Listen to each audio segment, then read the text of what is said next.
Jesse, I challenge you to a fight. Hey everyone, Not Dead Yet here, back at it again, and speaking of back at it again, Jesse James West recently dropped another video where he is boxing, specifically a boxer this time, Iron Mike Tyson. So I gotta throw on the shirt obviously, and I want to see how much he's improved, or hasn't improved, from the last time I did a video on, his boxing skills.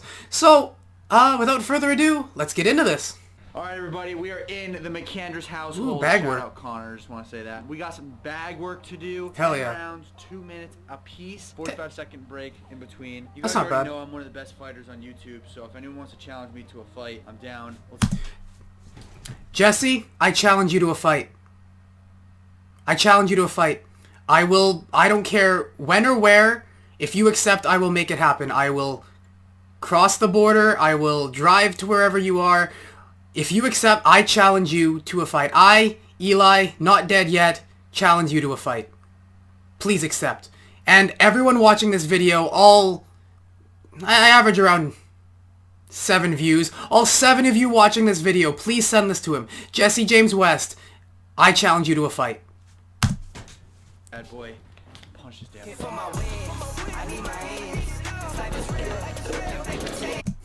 Yeah, he's not great. Hands are down, hands back to his face.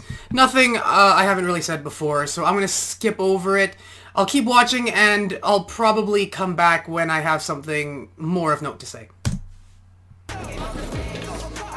Actually, okay, before I actually do that, that hook.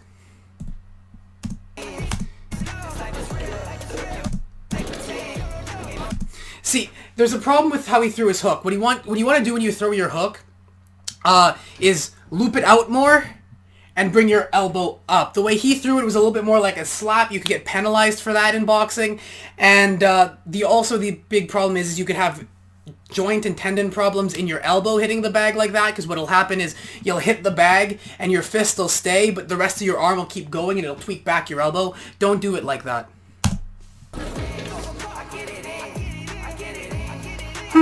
Wow, Jesse got really good all of a sudden. Oh wait, never mind.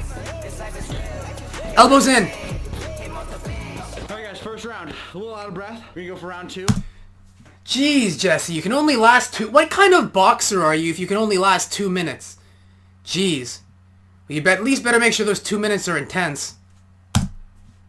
2 is always better, my friends. We know that. If she's asking for round 2, you better prepare yourself and get ready.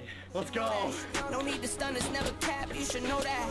All I know. Yeah, he's throwing the hook wrong. He's not hooking, he's slapping. That's bad. You can get again, no power, risk of joint injury, and risk of penalty.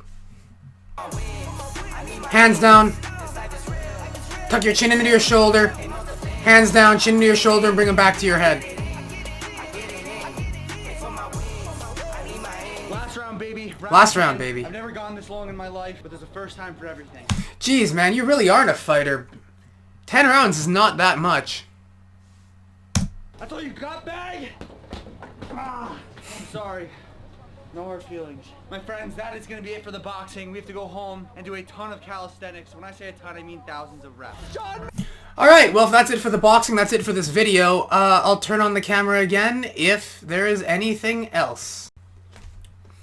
Hey everyone, so unlike last video, I'm actually back. There is more training that he did.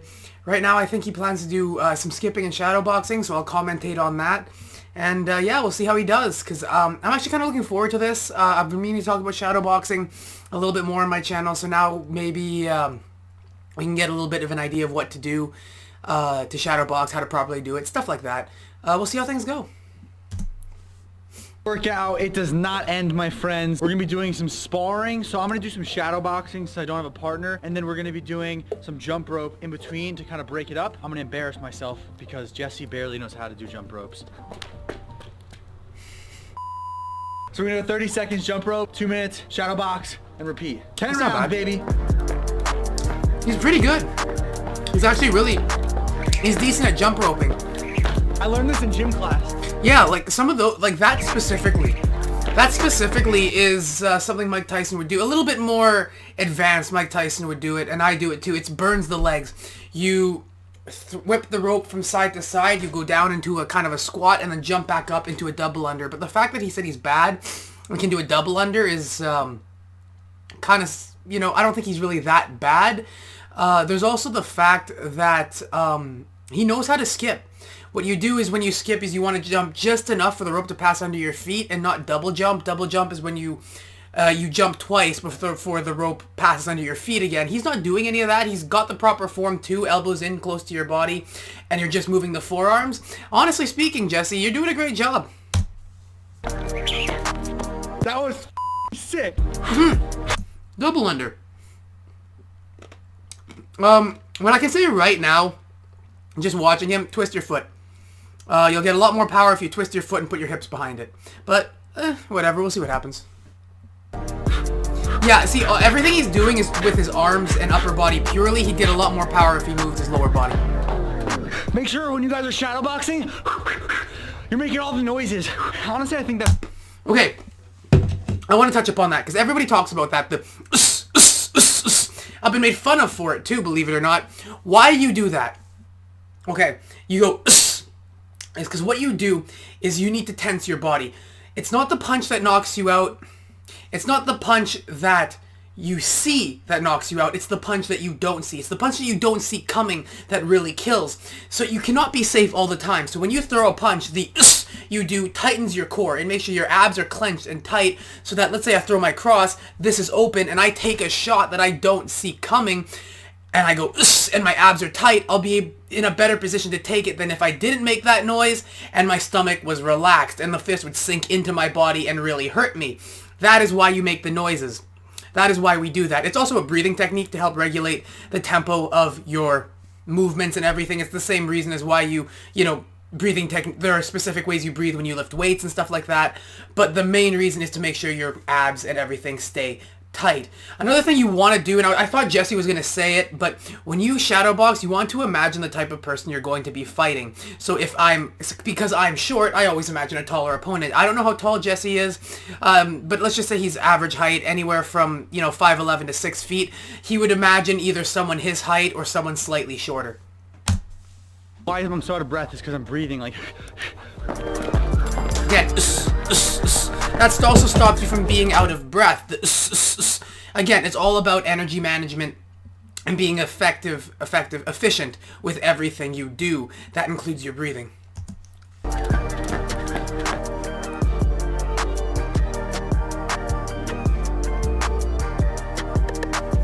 That slow-mo is the perfect example of doing a hook wrong.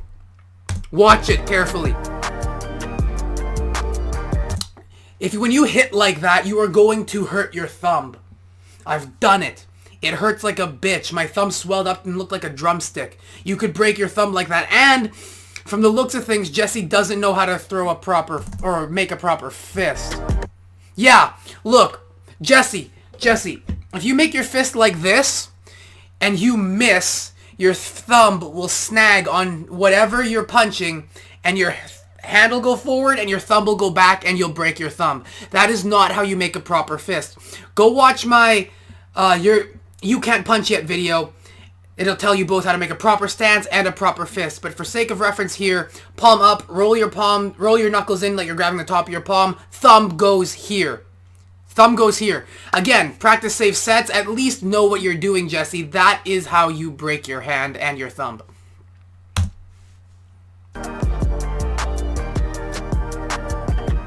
Elbows in. So right now we're going to hop into calisthenics. This is session number 2. Oh wait, calisthenics, that might be it. If this is it, if it is it, I will wrap things up. If not, you'll see me again for some other commentating stuff later. But for now, that's that. Alright everyone, so yeah, that was it. Jesse, I know you challenged Jake Paul. If you want to see me fight Jake Paul next, hit the subscribe button, hit the like button, and go tag Jake Paul on my Instagram telling him to fight me. We're gonna make this happen. Comment down below if you'd like to see me fight Jake Paul. I think we can make it happen, boys. And then I challenged you. In reality, like the challenge, it'd be anything. I'd love to link up and I'd be happy to train you. I think it'd be a lot of fun. I'd get a little bit of exposure from that, and you'd get to train with one of the best amateur fighters in Canada. So, you know, I think that, you know, decent off trade because you challenged Jake Paul and you said you think you can make that happen.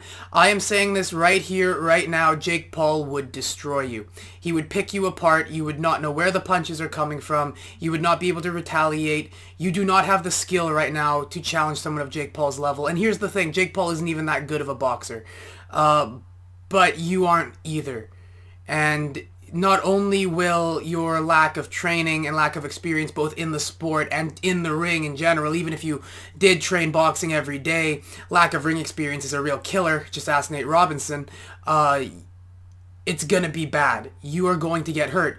And I don't want to see you end up another number on Jake Paul's big knockout list because one, it's going to inflate his ego a little bit more, another big knockout of somebody. And two, I just don't want to see you get knocked out. If you really want to fight him, talk to me. I would be happy to train you. I think I can get you ready to fight him properly. I know exactly what his style is. I know exactly how to counter his style, and I know exactly how to fix the problems that you have shown in just the few training minutes that you have shown on your YouTube channel. You are not ready to fight Jake Paul, and if you do fight now, you are going to get destroyed by him. I cannot emphasize that enough, Jesse. So please, anyone who sees him, or anybody who sees this video, send Jesse this video, please. Send it to him on whatever social media you have. Get him to talk to me, because I truly believe that if he's serious and actually wants to fight Jake Paul in a fight, he's gonna need someone who knows the sport, knows Jake Paul's style, knows everything in and out. And I think I can do that. I'd be happy to do that for him. I'd be happy to do that with him. All jokes aside about me challenging him. So yeah, try and get this video noticed by him, because if he truly wants to fight Jake Paul, he's gonna have to get better. But he can. He most certainly can. And until next time, I guess, I'm not dead yet, and if you aren't either, there's always a tomorrow waiting for you. Jesse, if you're watching this, I hope to hear from you soon. Or alternatively, if you want to take my challenge and actually fight me, I'd love to be someone that you use as a preparatory match for your upcoming fight with Jake Paul. Either or.